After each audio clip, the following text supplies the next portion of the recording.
Masachet Shabbat, Daf Yudbet. Donc on commence, Bezrat Hashem, à la 8e ligne. Tanet de Rabbi Ishmael. La ligne commence par le mot Shimon. Ensuite on a Tanet de Rabbi Ishmael. Tanet de Rabbi Ishmael. Donc une braïta qui a été citée dans la yeshiva de Rabbi Ishmael. Yotze Adam et Tfilin be'erev Shabbat. La Gemara elle continue la halachot de ce qu'on a vu dans le daf précédent, la halachot à propos de l'attention qu'il faut avoir avant Shabbat même, de ne pas sortir avec un objet qu'on risque d'oublier pendant Shabbat et de sortir même après le coucher du soleil. Et ici la Gemara elle dit, elle ramène une braïta qui dit comme ça. Yotze Adam betfilin be'erev Shabbat im chashecha. Un homme a le droit de sortir avec cette tfilin erev Shabbat, vendredi après-midi, im chashecha, avant le coucher du soleil. Maïtama, pour quelle raison on a le droit ici, on ne craint pas qu'il risque de les sortir même pendant Shabbat. Kevan de Amar Rabba Baravuna. Chayav Adam le mashmesh betfilin kol sha'a vesha. Puisque Rabba Baravuna a dit un homme a le devoir de toucher cette tfilin tout le temps, de retoucher cette tfilin. Kalvachomer les mashmesh, ça veut dire un peu les tripoter, les remettre à leur place ou pour se souvenir d'eux. Kalvachomer mitzitz, dont on sait qu'un homme doit retoucher cette tfilin sans arrêt. On apprend par un kalvachomer du tit. Le tit était ce que le Kohen Gadol portait sur son front. Et donc, il avait sur son front le titre sur lequel c'est écrit Kodesh la Hashem, le titre en or. Et là-bas, on sait que le Kohen Gadol devait faire attention de ne pas l'oublier, d'être tout le temps conscient de la présence du titre sur son front. Et là, on fait un kalvachomer. Qu'est-ce qui est plus kadosh, le titre ou les tfilin? Qu'est-ce qu'on a tendance à dire? Le titre du Kohen Gadol sur son front, sur lequel il est écrit Kodesh la Hashem, ou bien les tfilin? Alors la Gemara fait un kalvachomer dans ce sens, en disant comme ça. Matit, Shen Boelaz Karacha, c'est déjà le titre, dans lequel il n'est écrit qu'une seule fois le nom d'Hashem. Kodesh le Hashem. Amra Torah, la Torah malgré tout a dit, Vayal Mitro Tamid, le titre sera tout le temps sur son front. On sait bien que le titre était sur son front, on l'apprend dans un autre pasuk déjà. Pourquoi c'est répété ici? Il faut qu'il soit tout le temps conscient de la présence du titre sur son front. C'est ça ce que ce pasuk vient nous apprendre. Le Kohen Gadol doit sans arrêt se souvenir que le titre est sur lui, qu'il porte le titre. Alors que sur le titre, il n'y a qu'une seule fois le nom d'Hachem. Alors les tfilin dans lesquels il y a plusieurs fois le nom d'Hachem, le nom d'Hachem est cité plusieurs fois dans les tfilin, dans les parashiot, dans les parchemins des tfilin, alachat kama vechama. A fortiori, combien un homme doit faire attention d'être tout le temps conscient de la présence des tfilin sur lui. Ilkar, et donc puisqu'un homme doit sans arrêt retoucher cette tfilin, midkar dachir lehu. Il s'en souvient. Il ne risque pas de les oublier sur lui en les portant pendant Shabbat. Donc, on peut même lui permettre, on est tellement convaincu qu'il ne va pas les oublier sur lui puisqu'il est sans arrêt conscient de la présence des tfilin sur lui, il ne risque pas de les oublier sur lui en les portant Shabbat, il a le droit donc de les porter avant Shabbat. Tanya, Hanania Omer, nouvelle braïta qui dit, Chayav Adam le mashmesh bevigdo erev Shabbat, im chashecha, un homme doit fouiller son vêtement erev Shabbat, vendredi soir, im chashecha, avant le coucher du soleil. Pourquoi? Pour faire attention, pour vérifier qu'il n'y a pas là-bas qui risque rien de porter pendant Shabbat. Qui risque pas de porter quoi que ce soit pendant Shabbat. Amar Rav Yosef ilcheta rabti le Shabbat. Rav Yosef dit ça c'est une grande halakha pour Shabbat. C'est une grande chose qui vient le séparer d'interdiction pendant Shabbat, qui vient le séparer donc de faire, donc qui vient le mettre à l'attention de ne pas en arriver à une avéra de porter pendant Shabbat quelque chose interdit. Lo yefalet kela vechule. On a vu dans la Mishnah encore, dans la Mishnah, de la dernière Mishnah du daf précédent, on a vu, un homme n'a pas le droit de vérifier ses vêtements, donc pour sortir l'époux, ni même de lire à la lumière de la bougie. Pourquoi? Donc on a dit que lire, on craint, les chachamim ont interdit de peur qu'il risque de pencher l'huile vers la mèche. Celui qui penche l'huile vers la mèche, c'est comme s'il avait allumé la bougie pendant Shabbat, qui est une melacha, un des travaux interdits pendant Shabbat. La question se pose. Est-ce qu'on a interdit de vérifier ses vêtements pour sortir l'époux de ses vêtements? Est-ce que il s'agit même à la lumière du soleil? Ou non? Ou bien ce qu'on a interdit, c'était que à la lumière de la bougie. Donc est-ce qu'il faut lire en une phrase, ni de vérifier ses vêtements, ni de lire? Ou ça? à la lumière de la bougie. Ces deux choses-là sont interdites. Mais sinon, on a le droit de lire aussi, de même qu'on a le droit de lire à la lumière du soleil, de la même manière on aura le droit de lire à la lumière, de vérifier ses vêtements à la lumière du jour. Ou bien interdiction de vérifier ses vêtements, c'est même à la lumière du jour. C'est la question que la Gemara pose tout de suite. Ibayalou, on s'est posé la question. L'oyefalet kelav bayom, est-ce qu'on a interdit de vérifier, de nettoyer ses vêtements d'époux le jour, Shemaya Arok, de peur qu'il va en arriver à les tuer? Rabbi Eliezer, et ça va comme Rabbi Eliezer qui interdit de tuer l'époux même Minatora. Detaniam Rabbi Eliezer, Aorek kina beshabbat qu'il orek gamal. Selon Rabbi Eliezer, il n'y a pas de différence entre tuer un pou ou tuer pendant Shabbat un chameau. C'est pareil. Grand, petit, c'est pas ça qui fait la différence. La question, elle est de tuer. Tuer, il y avait quelque chose de vivant, il a tué, il est chayav, c'est interdit Minatora pendant Shabbat. Puisque c'est interdit Minatora de tuer les poux pendant Shabbat selon Rabbi Eliezer, les Chachamim ont ajouté là-dessus une interdiction de vérifier ses vêtements en retirant les poux de ses vêtements, de peur qu'il en arrive à les tuer. Donc ça, rien à voir avec la lumière de la bougie. Ça sera interdit même le jour. Velo ikra leoraner shemayate. Et la deuxième chose qu'on interdit de lire à la lumière de la bougie, c'est de peur qu'il risque de pencher la bougie comme on a dit. Odilma, ou peut-être non. Ou peut-être tarvayu shemayate. Les deux ne sont interdits que la nuit, que à la lumière de la bougie, de peur qu'il en arrive à pencher pour approcher, comme on a dit, l'huile à la mèche, mais finalement le jour, de même qu'il est permis de lire à la lumière du jour, de la même manière il est permis aussi de vérifier ses vêtements à la lumière du jour. Tashma, viens écoute. En Pauline van Corinne Leoraner. On a vu une braïta qui dit, une braïta qui dit, on n'a pas le droit de vérifier ses vêtements ni de lire à la lumière de la bougie. Donc on comprend de là que les deux sont interdits que à la lumière de la bougie.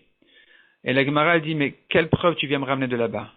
C'est déjà ce que notre Mishnah nous a dit. Et c'est sur ça qu'on s'est posé la question, est-ce qu'il faut mettre une grande virgule, ou un point même, après En Pauline, ou ne pas la mettre? Donc, finalement, on n'a rien gagné par cette braïta. Ici aussi, on se posera la même question. Est-ce que En Pauline, point, on n'a pas le droit pendant le Shabbat de vérifier ses vêtements à la lumière du jour? Et deuxièmement, Ven Corinne Leoraner, et on n'a pas le droit non plus de lire à la lumière de la bougie. Est-ce que c'est comme ça qu'il fallait lire la braïta? Ou non, ou bien tout n'est interdit qu'à la lumière de la bougie. Donc on n'a rien prouvé de plus de cette braïta que ce qu'on avait sur la Mishnah, c'est ce que dit la Gemara immédiatement. Mi alima mimat nitin, est-ce que cette braïta elle est plus forte que notre Mishnah? Elle n'a rien dit de plus clair que notre Mishnah. De même que dans notre Mishnah, on s'est douté comment lire la Mishnah. Ici aussi, on se posera la même question. Donc on n'a pas de preuve de cette braïta. Tashma, viens écoute, autre preuve. En Pauline le oraner, clairement, c'est écrit clairement dans la braïta, il est interdit de vérifier ses vêtements à la lumière de la bougie. Donc tout le problème n'est que à la lumière de la bougie. Ven Corinne le oraner, on n'a pas le droit non plus de lire à la lumière de la bougie.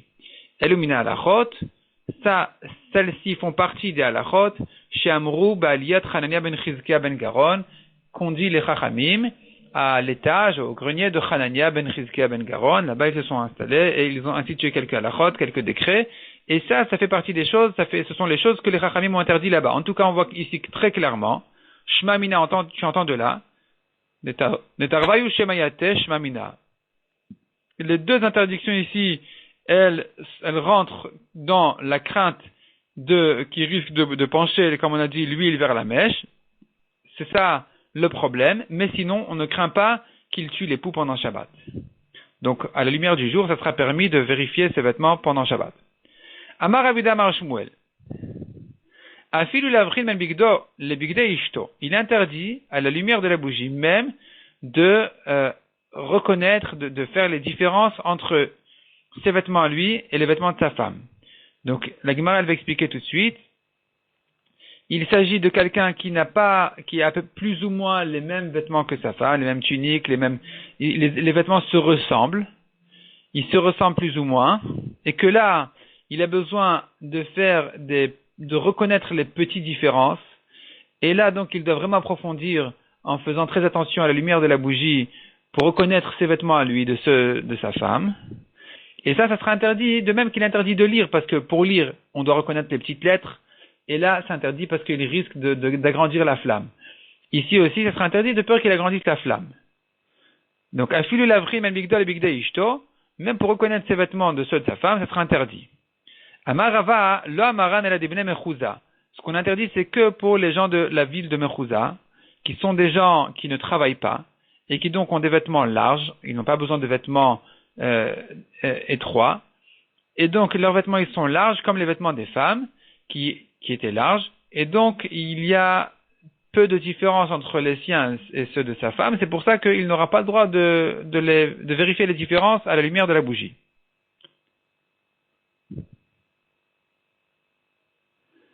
Aval divne chaklita, mais les vêtements des gens des villages, qui eux ils travaillent dans les champs et que donc leurs vêtements ils sont étroits pour ne pas les gêner, les manches elles sont moins longues et plus étroites par exemple, pour ne pas les gêner dans leur travail.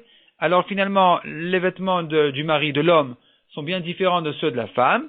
Midayad et les différences on les reconnaît et donc c'est pas un problème que de regarder à la lumière de la bougie quels sont ses vêtements à lui, puisque facilement il peut reconnaître qu'il n'en arrivera pas à enflammer, à agrandir la flamme. Deuxième condition pour interdire, c'est-à-dire même les gens de Mechouza, le Hamaran elle a des zkenot. Ce qu'on interdit, c'est que pour les vêtements des zkenot, des femmes âgées. Les femmes âgées, elles ont des vêtements, selon Rashi, qui sont à peu près comme celles des hommes. Parce qu'elles ne peuvent pas supporter des vêtements trop larges, peut-être c'est trop lourd pour elles ou quelque chose comme ça, ou elles n'en ont pas besoin. Et donc, leurs vêtements, les vêtements des femmes ressemblent à ceux des hommes. Aval de iladot, midaedie. Mais les vêtements des jeunes femmes, on les reconnaît parce qu'elles sont plus larges encore. Leurs vêtements sont encore plus larges que ceux des hommes. D'abord, elles peuvent supporter plus lourd que les femmes âgées. Ensuite, elles doivent plus se couvrir. D'abord pour cacher les différences de leur situation physique et puis aussi parce qu'elles sont plus jeunes. Donc finalement, les femmes, elles ont des vêtements, les jeunes femmes de Mechouza ont des vêtements très larges. Et donc, elles sont encore plus larges. C'est encore plus large que ceux des hommes. Et donc, une chose pareille, une différence pareille peut se faire même sans vraiment approfondir. On aura le droit de le faire même à la lumière de la bougie. Tanoura Banan. La Gemara ramène encore une braïta. En polin birshut arabim pnei kavod. On n'a pas le droit de vérifier ses vêtements, d'enlever les poux plutôt de ses vêtements dans le reshut arabim dans un domaine public. Ici, c'est pas une question ici de porter dans un domaine public. C'est pas ça ici notre sujet du tout.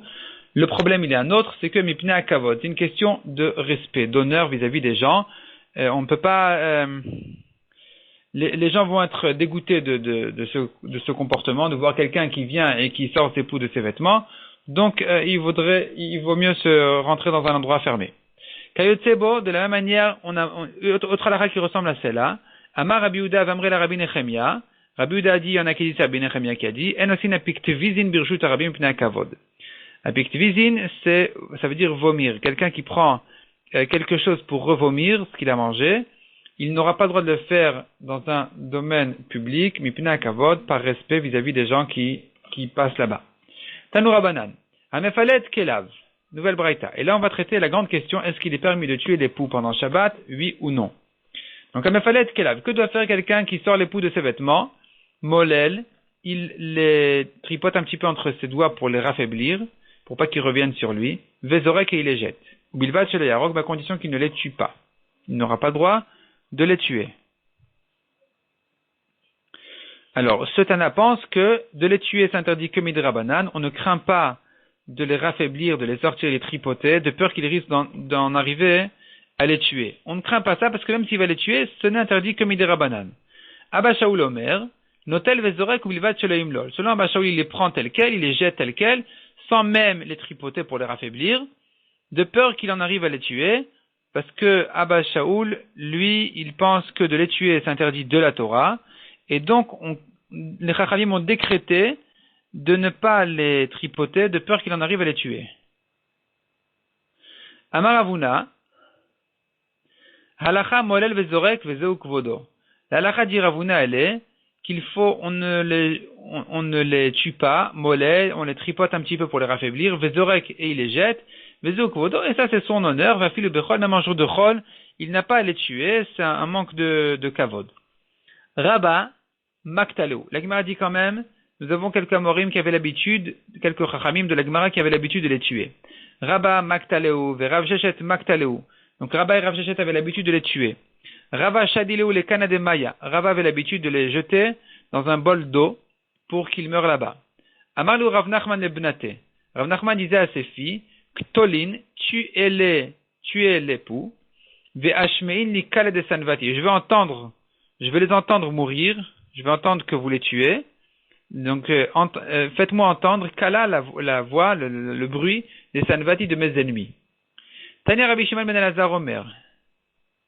En orginet ma'acholet beshabbat divrei bet Shammai. Ma'acholet, c'est toujours le pou. On n'a pas le droit de tuer le pou pendant Shabbat. Selon Bet Shammai. Ou Bet Hillel matirin. Bet Hillel permet de tuer les poux pendant Shabbat. V'chane Rabbi Shimon ben Elazar Omer mishum Rabban Shimon ben Gamliel. Autre chose que disait Rabbi Shimon ben Elazar au nom de Rabban Shimon ben Gamliel. En meshadrin et atinokot leares. On n'a pas le droit de s'occuper pendant Shabbat d'un shidour, de marier les enfants. Pourquoi? Parce que ce n'est pas un sujet de Shabbat. Selon Bet Shammai, toujours.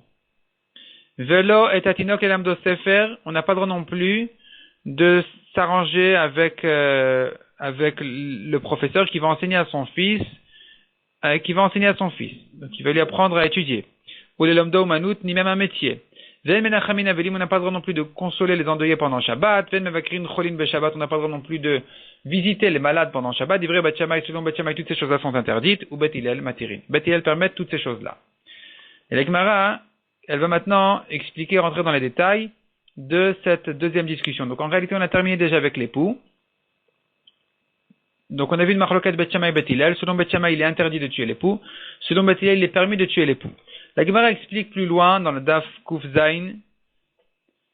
La raison de Bet Hillel qu'on a le droit de tuer l'époux, c'est que la mélacha interdite, le travail interdit pendant Shabbat de tuer, c'est que quelque chose qui vient de mâle et femelle. L'époux qui ne viennent pas de mâle et femelle, on a le droit de les tuer. Les poskim de la dernière génération ont traité la nouvelle découverte que l'époux, on sait qu'ils viennent, oui, de mâle et femelle. Et donc se posera ici la grande question. Sachant que le Shulchan Aruch a tranché la halakha comme Bet Hillel, évidemment, qu'on a le droit de tuer l'époux, et qu'aujourd'hui il s'avère finalement que l'époux vienne de mâle et femelle, peut-être que la halakha doit changer, ou pas, ou peut-être on fait confiance aux Chachamim de la Gemara, qui disent qu'ils ne viennent pas de mâle et femelle et qu'on a le droit de les tuer, qu'ils savaient certainement ce qu'ils disaient, et qu'ils ne se sont certainement pas trompés, et que donc la halakha reste toujours comme ça. C'est une grande discussion entre les poskim de la dernière génération. Est-ce qu'on aura le droit aujourd'hui de tuer l'époux? Oui ou non? Donc c'est une grande discussion. Rav Eliashiv disait qu'un enfant qui souffre d'époux n'aura le droit, en cas de difficulté, on n'arrive pas à s'en sortir, on aura le droit de les tuer en s'appuyant sur la svara de dire que la halakha n'a pas changé.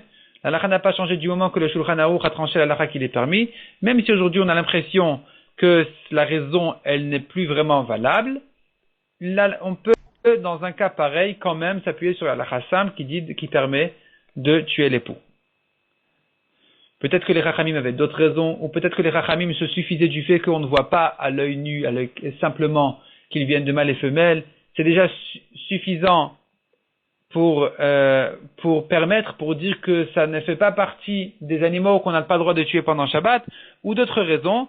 Mais en tout cas, il y a cette svara-là de dire que du moment que la halakha, qu'il est permis, on ne va pas maintenant interdire quelque chose qui était permis toutes les générations. Tanoura Banan. La Gemara ramène, on continue donc dans la Gemara, qui vient expliquer ce qu'on a vu ici dans la discussion de Bet Shammai et Bet Hillel, à propos de toutes ces choses-là, si elles sont permises ou interdites pendant Shabbat, comme on a vu, de faire un shidour, de s'occuper d'un enfant qui doit commencer à étudier ou apprendre un métier, ou bien, comme on a vu, nichum avelim, bikur cholim.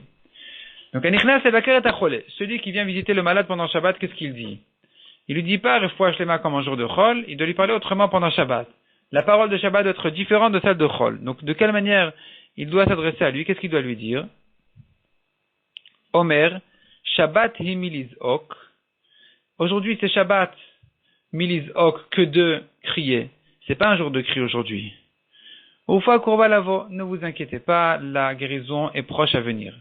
Donc, il doit les apaiser pour ne pas qu'ils se peinent, le malade et les endeuillés pareil aussi, et les consoler, les apaiser, mais sans vraiment dire comme ce qu'il dit en jour de Chol. Aujourd'hui c'est Shabbat, on ne crie pas, on ne pleure pas, tout va bien se passer, ne vous inquiétez pas. Ça c'est une version. Deuxième version, Rabbi Meir Omer, Echolai sheterachem. Rashi explique Echolai sheterachem, les derniers mots du Hamoud ici dans Rashi. Echolai sheterachem tout en bas. Im techabdua militsterba. La Shabbat, elle a le pouvoir sheterachem d'amener la pitié sur ce malade.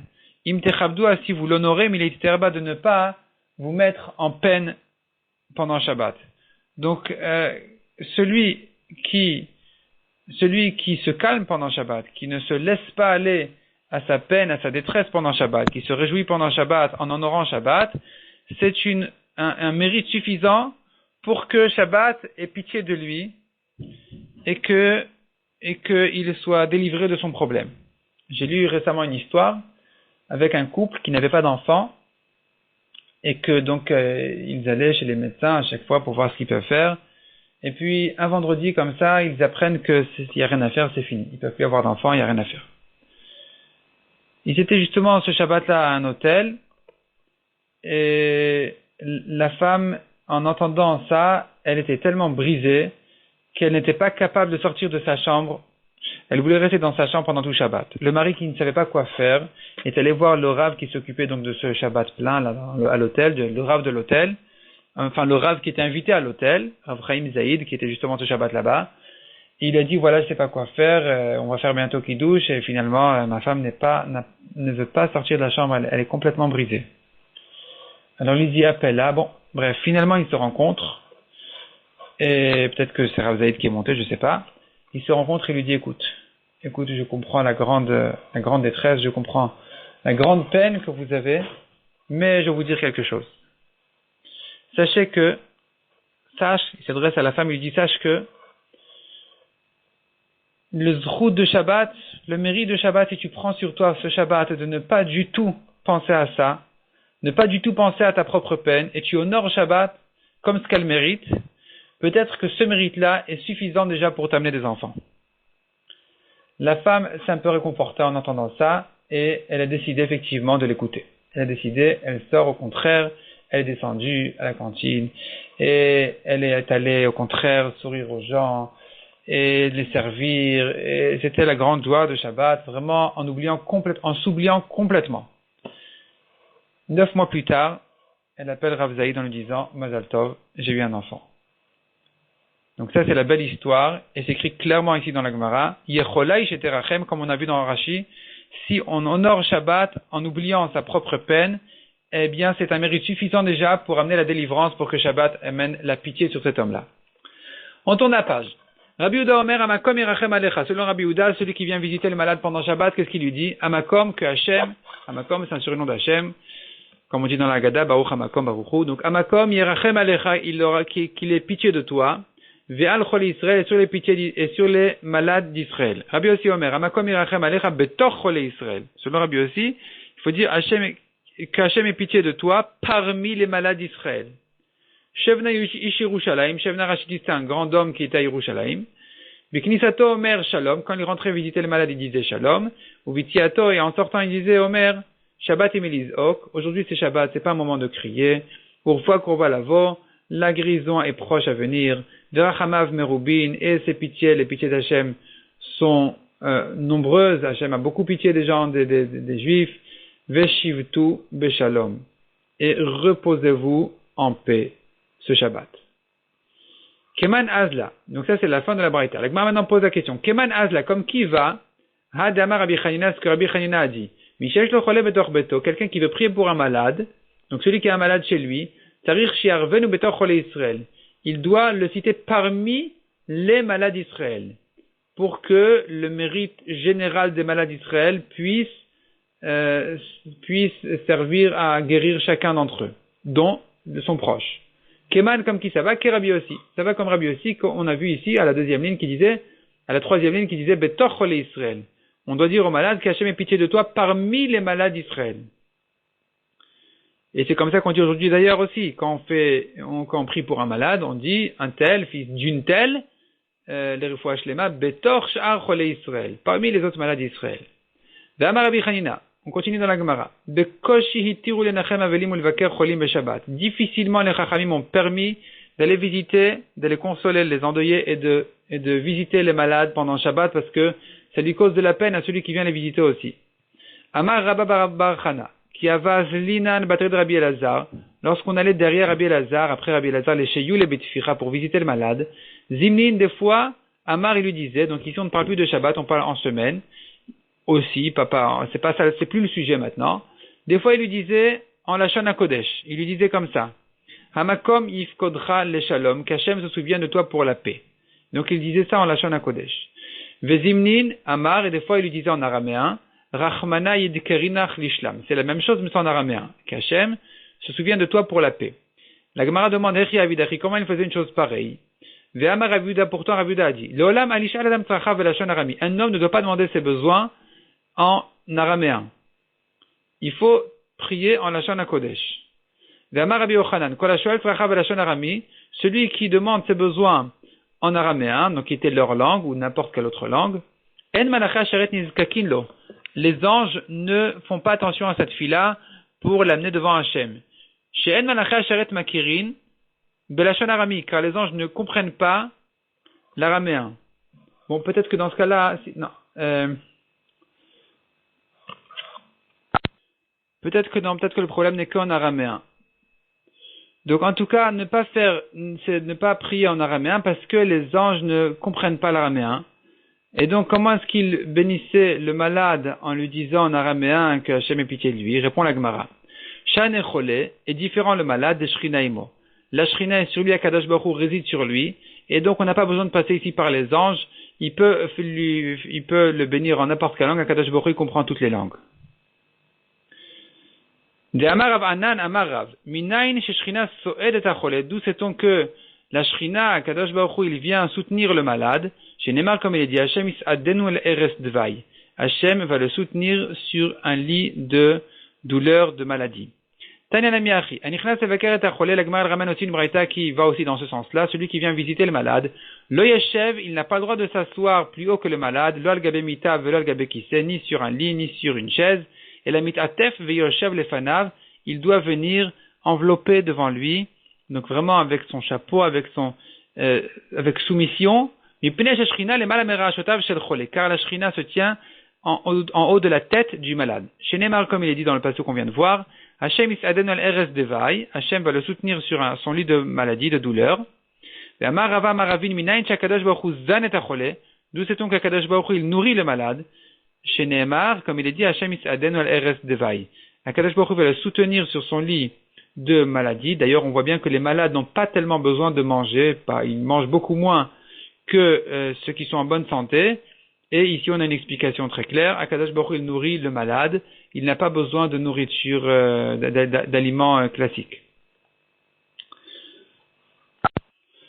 On continue dans la Gemara aux 2 points. Velo Yikra Loraner. On a vu aussi qu'il est interdit de lire. Il est interdit de lire pendant Shabbat à la lumière de la bougie. Amar Rabba afilu gavoa shte komot. Même si la bougie elle est haute, 2 étages, afilu shte mardaot, ou même haute comme 2 stèles d'âne. Ve afilu asara batim zal gavzo, même si c'est 10 maisons une sur l'autre, ou 10 pièces une sur l'autre, il est interdit de le faire. La Gemara continue et déduit de la Mishnah. Chadhu de l'olikre, hatre shapir dami. Donc je reprends. Chadhu, un homme, c'est lui qui, de l'olikre, qu'il n'a pas le droit de lire. Hatre, mes 2 hommes, shapir dami, ont le droit de lire ensemble à la lumière de la bougie parce que chacun surveille l'autre. Ve'atanier, nous avons une braïta qui dit, lo echad velo shnaim ni un ni 2. Amar Rabbi Elazar lo kasha, répond la Gemara, kan beinyan echad, kan bishne inyanim. Si les 2 étudient le même sujet ensemble, chacun surveille l'autre. Si chacun est dans son sujet à lui, chacun il lit autre chose, là, ils n'auront pas le droit de lire les 2 à la lumière de la bougie parce qu'on ne dit pas que chacun surveille l'autre. Au contraire, chacun il est plongé dans son sujet et il ne va pas faire attention si le deuxième se lève pour agrandir la flamme. Amar Avuna Obemdura, si c'est un grand feu, Afilu Asara Ben Adam Assour. Même 10 hommes n'ont pas le droit, 10 personnes ensemble n'ont pas le droit de lire parce que personne ne fait attention s'il y en a un qui va se lever pour agrandir le feu dans son coin, personne ne le voit, les autres ne le voient pas forcément. et donc il ne pourra pas compter sur ça, ça sera interdit. Amarava, Madame Chashuv Mutar, si c'est un homme important, il a le droit de lire à la lumière de la bougie parce qu'il n'a pas l'habitude d'aller régler la flamme, et donc on ne craint pas qu'il se lève pour agrandir la flamme. Mais la Gemara objecte une braïta une braïta qui raconte l'histoire. Loïkra leoraner shemayate, donc on n'a pas le droit, comme on a vu, de lire à la lumière de la bougie, de peur qu'il risque de pencher l'huile à la mèche. Amar Rabbi Ishmael ben Elisha.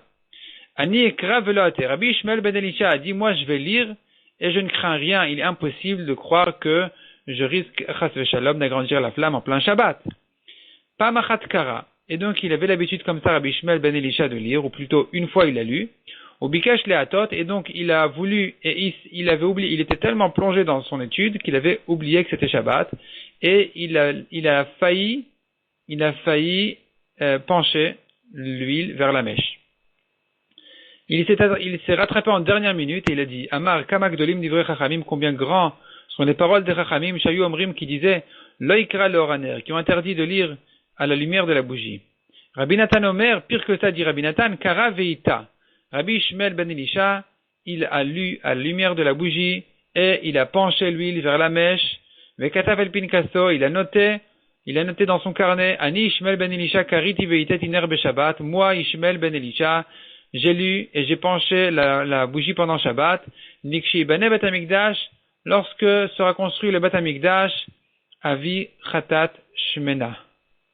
Je vais amener une grosse chatat, une grosse brebis ou chèvre, pour Korban Khatat, parce que j'ai fait un travail interdit de la Torah pendant Shabbat.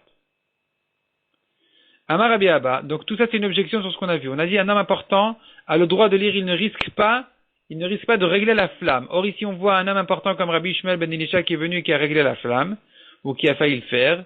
Amar Rabbi Abba répond la Gemara, Shani Rabbi Ishmael ben Elisha, Rabbi Ishmael ben Elisha il est différent, Ho'il ou mesim atzmo al divrei Torah qui est idiot.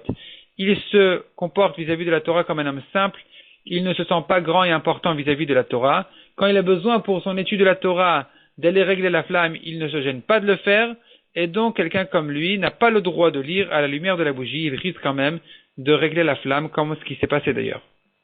Tani Chada, première braïta ramène la Gemara, Shamash, le serveur, Bodek, Kosot ou Keharot, le Oraner, a le droit de vérifier les verres, les assiettes à la lumière de la bougie pour voir si c'est bien propre. Betania Idach, autre braïta, Loïvdok, il n'a pas le droit de vérifier à la lumière de la bougie, de peur qu'il règle la flamme. Lokashia répond la Gemara, donc on a deux braïtas contradictoires. Est-ce qu'il a le droit ou il n'a pas le droit?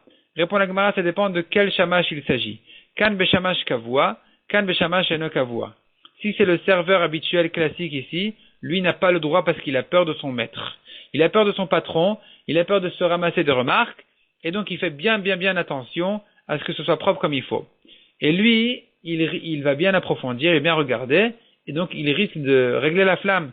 Tandis que si c'est un serveur de passage, eno kavua, il n'est pas fixe ici, lui, il bâcle un petit peu son travail, et donc il regarde un peu légèrement que tout va bien, et il continue. Lui, il ne risque pas de régler la flamme. Veiba itema, si tu veux, je te dis deuxième réponse. Havea beshamash kavua. Les deux braïtot parlent d'un serveur qui est fixe ici. Velo kashia. Habede mashra, habede nafta. Ça dépend qu'est-ce qu'il y a dans cette bougie-là. Si c'est une flamme à l'huile, si c'est à s'allumer avec de l'huile, alors il risque de régler la flamme. Tandis que si c'est bede nafta, du pétrole, là, il va pas se salir les mains, il va pas tripoter là-bas, donc il n'a pas à craindre ça, il aura le droit de vérifier à cette lumière-là. Ibayaleu. On s'est posé la question. Shamash sheno kavua bede mashra ma'u. Si on a, d'une part, un shamash qui n'est pas fixe, un serveur qui n'est pas fixe ici, il est là, il est venu, cette fois on l'a pris, mais il n'a pas l'habitude de travailler avec ce patron. Mais la bougie, elle est allumée, enfin la flamme est allumée à l'huile. Ma'u, qu'est-ce qu'il en est? D'une part, on devrait permettre parce qu'il n'est pas fixe. D'autre part, c'est de l'huile, donc on devrait interdire parce qu'il ne se gêne pas de bouger. Il ne se gêne pas de pencher. Alors, qu'est-ce qu'il pourra faire? Quelle sera la halakha ici? Répond la Gemara, Amarav halakha, ven morinken. La halakha, elle est qu'il a le droit, mais on ne l'enseigne pas, on ne publie pas cette halakha. En principe, théoriquement, la halakha, elle est qu'il a le droit parce qu'on ne craint pas qu'il va pencher, mais on n'a pas le droit quand même d'enseigner cette halakha aux gens parce qu'ils risquent de négliger plus que ça. Mais Rabbi Yirmiyah bar Abba Amar, Halacha umorin ken. Rabbi Yirmiyah bar Abba disait, aucun problème, on peut apprendre à tout le monde. Sachez que si c'est un shamash, un serveur qui n'est pas fixe, alors il a le droit de vérifier les verres et les assiettes, même si c'est allumé avec de l'huile, on ne craint pas ici qu'il risque de pencher. Et la Gemara raconte là-dessus une histoire. Rabbi Yirmiyah bar Abba ikla le Ravasi. Donc Rabbi Yirmiyah bar Abba lui-même qui permettait de le faire, il est venu un jour chez Ravasi. Kam Sham'e, s'est levé le serveur de Rabbi Yirmiyah bar Abba, Kabadik le Neora de Shraga, et il vérifiait les verres et les assiettes à la lumière de la bougie, alors qu'il était chez Ravasi. Donc lui il se disait, puisque je suis chez Ravasi, je ne suis pas ici un serveur fixe, je n'ai donc pas de problème de vérifier à la lumière de la bougie. Amra le Devit ou sa femme, la rabbinite de Ravasi, elle lui a dit, Umar le Avid Hachi. Pourtant, mon maître, donc toi Ravasi, le Rav n'a pas l'habitude de faire comme ça, de laisser les serveurs, même un serveur qui est de passage, on n'a pas le droit de le laisser vérifier à la lumière de la bougie. Amar là, alors il lui a répondu, Shavke, laisse-le, Kerabé Sivirale, il pense comme son maître. Lui, c'est le serveur de Rabbi Yirmiyah bar Abba. Or, Rabbi Yirmiyah bar Abba lui-même, lui pense que c'est une halakha à publier, c'est une halakha qui peut être enseignée et qu'on peut pratiquer vraiment, que de permettre à un shamash, qui n'est pas fixe ici, de vérifier à la lumière de la bougie. Donc maintenant, ce serveur-là, qui est celui de Rabbi Yirmiyah bar Abba, il pense comme son maître, donc on n'a pas à lui faire de remarques. Lui, on peut le laisser vérifier à la lumière de la bougie chez quelqu'un d'autre.